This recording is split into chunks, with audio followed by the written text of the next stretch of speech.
শুভ সকাল বন্ধুরা, কেমন আছো সবাই? মনির সংসারে আর একটি নতুন ব্লগে সকলকে স্বাগত জানাই। আজকের দিনটা হচ্ছে মঙ্গলবার আর এখন থেকেই আজকের ব্লগটি শুরু করলাম। এই প্রচণ্ড গরমের মধ্যে সকাল থেকে দুপুর পর্যন্ত সংসারে কাজকর্ম কিভাবে করছি সেটাই তোমাদের সাথে আজকের ভিডিওতে শেয়ার করবো। একটা ছোট্ট মতো ব্লগ বানিয়ে, কারণ এত গরমে না ভিডিও বানাতে বানালেও বানাতে পারি, কিন্তু সব থেকে প্রবলেম হয় কোথায় বলো তো, ভয়েস দেওয়ার সময়। এই গরমের মধ্যে ফ্যান বন্ধ করে ভয়েস দেওয়া অনেকটাই হচ্ছে কষ্টকর। তার মধ্যে যদি ভিডিওতে ভিউজ থাকে, কমেন্ট থাকে, লাইক থাকে, সবটাই থাকে, তাহলেও ভালো লাগে। মনে হয় যে হ্যাঁ, একটা এনার্জি পাওয়া যায়। কিন্তু যেখানে কোনো কিছুই নেই সেখানে আর এনার্জি সেভাবে পাচ্ছি না। যাই হোক, এদিকে সকালের বাসি কাজকর্ম সবটাই সেরে নিয়েছি, কারণ সকাল থেকে ভিডিওটা করিনি। ভাবলাম যে স্নান টান করে নিয়ে করবো, কারণ যত তাড়াতাড়ি হয় স্নানটা সেরে নিলেই ভালো এই গরমের মধ্যে। কারণ সকাল থেকে যদি ভিডিও আরম্ভ করি না বাসি কাজকর্মগুলো, তাহলে না অনেকটা লেট হয়ে যায়। ওই ভিডিও করতেও তো সময় লাগে, এখানে ওখানে ক্যামেরা সেট করে করে ভিডিও করা, সবটাই তো একা হাতে করি।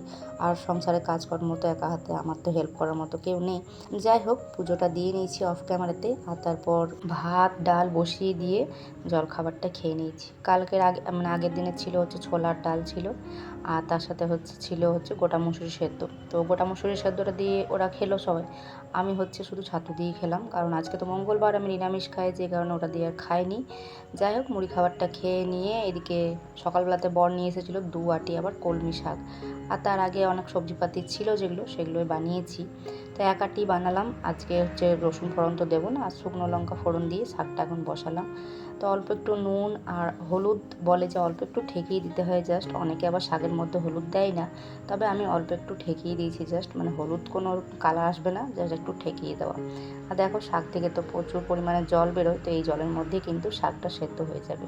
শাকটা এখন ঢাকা চাপা দিয়ে দেবো। ভাতটাও হয়ে এসেছে, চলো এখন ভাতটাকে নামিয়ে নিয়ে ভাতটা ওদিকে হয়ে গেছিলো, নামিয়ে নিয়েছি। আর এর মধ্যে কিন্তু পোস্তটা পেস্ট করে নিয়েছি। আর আজকে শাকটা তো হয়ে গেছে, ওটা তো নামালাম। আর তার সাথে করব এই যে আলু টমেটো দিয়ে একটা পোস্ত করলাম শুধুমাত্র ছেলের জন্য। আর একটু বেশি করে করলাম, তিথির আবার জানি না খাবে কি না। আর আমাদের জন্য করব ঝিঙে আলু পোস্ত। ওই ঝিঙে আলু পোস্তটা সবাই খেলে ভালো হতো, কিন্তু ছেলে আবার এই যে ঝিঙে, খেড়ো, লাউ এগুলো একদমই পছন্দ করে না, যে কারণে ওর জন্য আলাদা করে আলু পোস্ত করে দিলাম। আর আমাদের ঝিঙে পোস্তটা করব, তো ওটা ওইদিকে হচ্ছে। আর এদিকে দেখো আম বানিয়ে রেখেছি, আমটা চাটনি করব। ঝিঙে থেকে তো প্রচুর পরিমাণে জল বেরোয়, তো ওটা ওইদিকে সেদ্ধ হতে থাক, একটু ঢাকা চাপা দিয়ে দিলাম। আর এদিকে মেয়ে একটু আগে নিয়ে এসেছিলো পেপসি, ওরা খেয়ে নিয়েছে। আমারটা রাখা ছিল ফ্রিজে, বললাম পরে খাবো, একটু হাওয়াতে বসে বসে না পেপসিটা খেয়ে নিলাম গরমের মধ্যে। আর এইদিকে দেখো রান্নাবান্না আমার কমপ্লিট। আমের চাটনিটাও করে নিয়েছি, আলু পোস্ত, ঝিঙে পোস্ত, শাক ভাজা, আর আহিরের ডালটা ছনকে নিয়েছি। সমস্ত রান্নাবান্না কমপ্লিট। এখন চলো রান্নাঘরটা সুন্দর করে গুছিয়ে নিয়ে, তারপর কয়েকটা কৌটো ছিল যেগুলো ফাঁকা হয়ে গেছিলো, জিনিস 2 দিন আগে কিছু আনা রয়েছে, তবে আর জিনিস থাকতে থাকতে জিনিসগুলো আনা থাকে, তো যে কারণে জিনিসগুলো ভরিনি। বললাম অল্প একটু করে আছে, কৌটোগুলো একবার ধোবো, কারণ চেটচেটে মতন হয়ে যায় রান্নাঘরে থাকলে যা হয়। আর অল্প একটু নোংরা হলে কিন্তু ধুয়ে নেওয়াই ভালো, খুব বেশি নোংরা হয়ে গেলে ভালো লাগে না। আর ভেবেছিলাম রান্নাঘরের এই যে টাইলসগুলো যেগুলো আছে, যেগুলো একবার ডিপ ক্লিন করবো, তো সেটা না এই বছর আর হলো না। অন্য বছর আমি পয়লা বৈশাখের আগে একবার করি, তবে এই বছর আর হলো না, দেখি পরে করবো আর কি, কয়েকদিন পরে। আর এখন ওগুলো সব ঘরে ওখানটাতে রেখে দিলাম উপরে। দুপুরের খাওয়া দাওয়া করে বেশ অনেকক্ষণ রেস্ট করেছি, আর এখন ওই তো 5:30 মতো বাজে। তো বোনের বর এসেছে, ছোটো বোনের বর, আর বর তো রয়েছে বাড়িতে।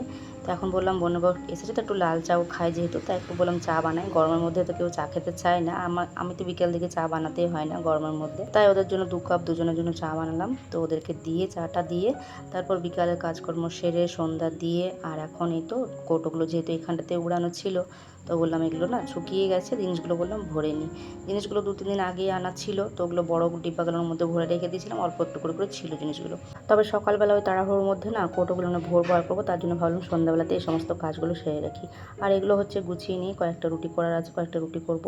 আর আজকে একটু কিছু রুটি খাওয়ার জন্য কিছু একটা করতে হবে, কারণ সকাল থেকে তো পোস্ত করেছিলাম, আর যেগুলো একবেলাতে ওগুলো পোস্ত দিয়ে তো রুটি খাওয়া যায় না, তাই রাত্রেবেলা কিছু একটা করতে হবে, আলু ভাজা আর করবো। যাই হোক, জিনিসপত্রগুলো ওই যে আনা ছিল, যেগুলো ডাল টাল এগুলো সব ভেজে ভরে রাখলাম ঠিক করে। আর বন্ধুরা, তোমাদেরকে বলে রাখি, ভিডিওটা যদি তোমাদের কোনো অংশ ভালো লেগে থাকে তাহলে অবশ্যই বলবো লাইক কমেন্ট করে দিও, নতুন বন্ধু হলে অবশ্যই সাবস্ক্রাইব করে দিও। চলো আজকের মতো আসি।